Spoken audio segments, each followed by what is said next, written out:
Hi, welcome back and to another reading from one of my books. Today I'm going to be reading Patches the Bookstore Cat. Now, this is a story for children, so if you have children or if you're a child by heart, please bring them in and have them listen to this one. This is a nice little story. Again, one of my favorites. That's kind of how I choose these. So this is from A Glimpse of My Shorts. And it's towards the back of the animal ones. Got my tea, got my little companion here, so I think we're ready to start. Hello, I'd like to introduce you to a friend of mine. Her name is Patches and she lives in a bookstore. Oh, she is also a cat. If you walk into the bookstore, we will see many shelves of books, stacks of National Geographics piled on the floor, rows of paperbacks, and in the back, a desk. Behind the desk is Carol, who owns and runs the bookstore. And behind her is Eric, sitting on a stuffed green comfortable chair coloring. Eric is 8 and has been helping his mother for a long time. Now look to your right on top of the desk. Do you see her? A nice cat. A cat whose coat has many colors. A cat with dignity and with a welcoming purr. This is Patches, and she is very glad to meet you. The bookstore didn't always have a cat. There's a story about how Patches came to live at the bookstore and how she became the bookstore cat. And that is the story that I want to tell you. Picture the bookstore on a rainy afternoon. Excuse me. There we go. All day the clouds had been joining with each other and blocking out the sky. They were dark and angry clouds and had been grumbling since early in the morning. Now they were tossing lightning and firing their cannons. As the sky grew first green and then darkened as if the clouds had thrown a thick blanket over the town, they decided the time was right to let down the water, and let it down they did. They threw it down by the bucket loads, and clouds have very large buckets. It rained so hard that nobody went out into the street, and so nobody had come into the store almost all day. Eric colored page after page of paper and then folded them into paper airplanes and flew them onto the bookshelves. Carol sat and read or walked into the big window at the front and watched the clouds gather and open up to let loose the rain. Eric sat up on his chair and stopped coloring. He had heard something. Something soft and quiet that could just barely be heard mixed in with the rain and thunder. It was a small cry that came from somewhere outside. Somewhere outside and out back of the bookstore. He told his mother and she listened and heard it too. She carefully undid the lock on the back door and slowly opened it so as not to scare whatever was behind it. There on the ground and dripping wet was a very sad cat. They left the door open and waited. The cat looked up at Carol and then at Eric. They didn't move, but just waited.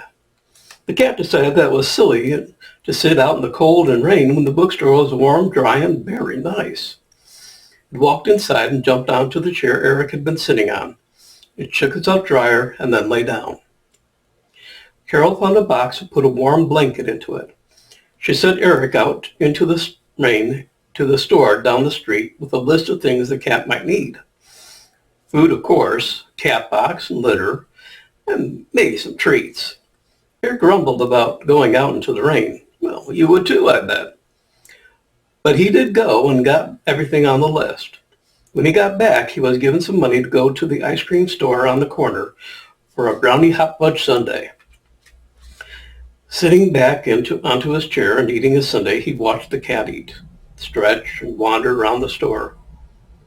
Are we going to keep her? He asked. His mom looked at the cat as she answered. Well, she is going to have kittens soon, so I guess she'll have to stay. If the cat was going to stay, she would have to have a name, and this would require very careful thought. A cat gets very offended if they are given a name they don't like. Many names were suggested to the cat: Whiskers, Miss Friss, Pussy Permew, lots of others, all of which the cat turned down. Carol looked carefully at the cat and said Eric. "I don't know what to call her. She's covered in all these multicolored patches." At the word patches, the cat looked up and meowed. She had chosen her name, and from then on she was called Patches. Now, no two cats are alike and all act differently. It didn't take long for Carol and Derek to see how different Patches was to other cats. For instance, even though she would eat cat food, it wasn't her favorite thing to eat. She preferred potato chips or maybe an egg roll or even pizza. She loved olive juice and would even roll in it if she could. Along with the cat, the bookstore also had mice. But these mice were also different than other mice. They lived under a table in a small hole in the wall.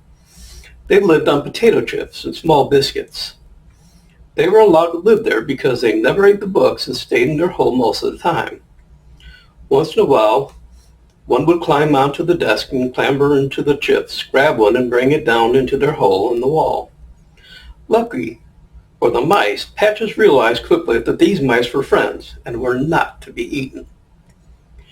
Every morning after Patches became part of the bookstore, she would greet Carol when she opened it in the morning. She would have breakfast, then sit at the front window, and sometimes she would sleep. But when customers came in, she always greeted them and let them pet her and make a fuss over her. She was always either in the window or on the desk. Eventually, the time came and Patches had her kittens. She had 6 of them, and all different colors.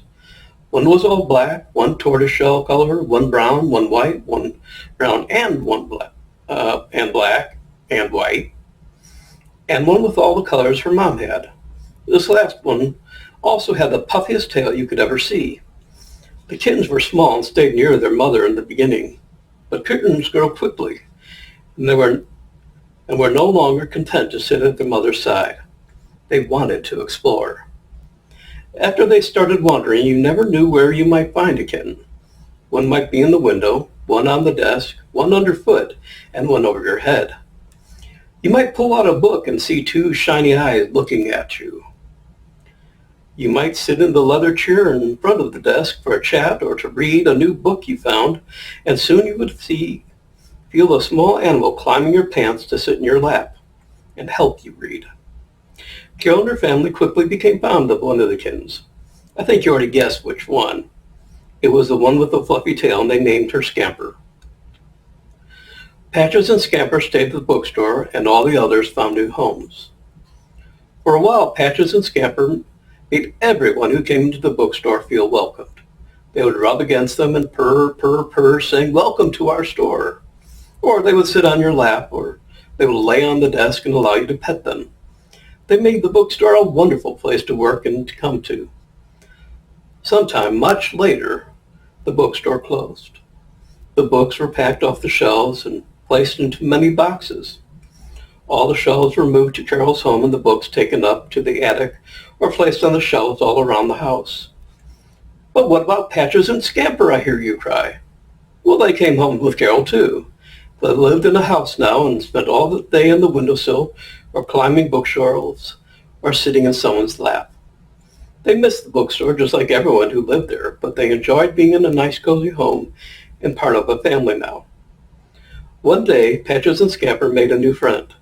He was a squirrel named Blackjaw who came to the house every day for breakfast. But I'll tell you about him in one of my next stories. So that was Patches the Bookstore Cat from A Glimpse of My Shorts. By me, David Booker, yay! So next time I'll see, I'll kind of make that one a surprise because I haven't a clue what I'm going to read next. I might read something from one of my other books. I've got a really good story from the another Glimpse of My Shorts about 2 of the people who joined up with Don and Scott later, and that's Wilf, who Wilf and Francis, who run this little village that is set from the early 1800s, and it's on Don's property. And they take a trip I'll